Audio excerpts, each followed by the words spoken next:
Furthermore, it is mentioned in Agni, mantra number 64, that he will not be breastfed by his mother, but he will be breastfed by someone else.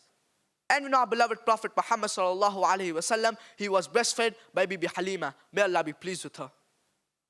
Prophet Muhammad, peace be upon him, he's prophesied as Ahmad in several places. Uttar Chik, mantra number 1500. Indra, chapter number 2, verse number 152. Yajurved, chapter number 31, verse number 18. Rigved, book number 8, hymn number 6, mantra number 10. Atharva Ved, book number 8, hymn number 5, mantra number 16. Atharva Ved, book number 20, hymn number 126, mantra number 14.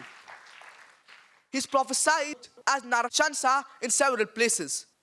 Narashansa, as I mentioned earlier, Nar, which means human being or man, and Shansa comes from Prashansa, which means praiseworthy, which in Arabic is Muhammad, which is the name of our beloved Prophet Muhammad sallallahu alaihi wasallam.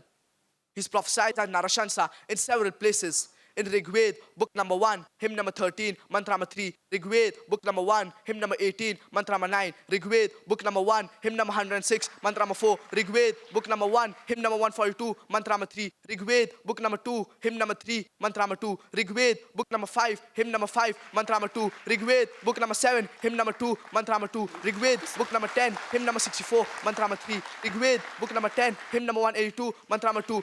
Yajurved, chapter number 20, verse number 37. Yajurved, chapter number 20, verse number 57. Yajurved, chapter number 21, verse number 31. Yajurved, chapter number 21, verse number 55. Yajurved, chapter number 28, verse number 2. Yajurved, chapter number 28, verse number 19. Yajurved, chapter number 28, verse number 42.